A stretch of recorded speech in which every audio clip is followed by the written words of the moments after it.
नमस्कार दर्शक बंधु फेरुଛନ୍ତି ଓଡିଆର ଚର୍ଚ୍ଚିତ ସୁପରଷ୍ଟାର ଜଡି ସିଦ୍ଧାନ୍ତ ମହାପାତ୍ର ଏବଂ ରଚନା ବାନାର୍ଜୀ।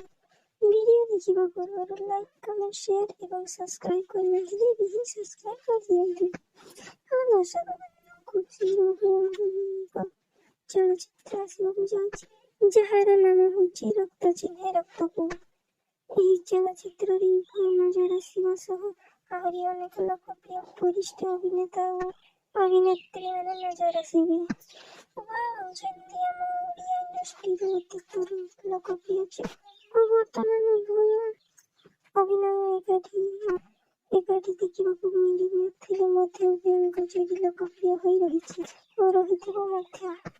ବର୍ତ୍ତମାନ ସମୟରେ ଏକ ବଡ଼ ଖୁସି ଖବର ଆସିବାକୁ ଯାଉଛି। ସିଦ୍ଧାନ୍ତ ମହାପାତ୍ର ଓ ରଚନା ବାନାର୍ଜୀଙ୍କ ପ୍ରଶଂସକମାନଙ୍କ ପାଇଁ ରଚନା ବାନାର୍ଜୀ ଓ ସିଦ୍ଧାନ୍ତ ମହାପାତ୍ରଙ୍କ ଚଳଚ୍ଚିତ୍ର ଆସିବାକୁ ଯାଉଛି।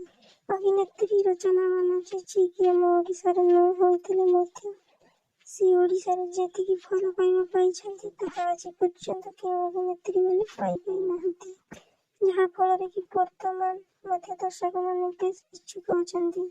କେବଳ ରଚନା ବାନାର୍ଜୀଙ୍କ ଅଭିନୟ ନୁହେଁ, ବରଂ ତାଙ୍କ ସହ ସିଦ୍ଧାନ୍ତ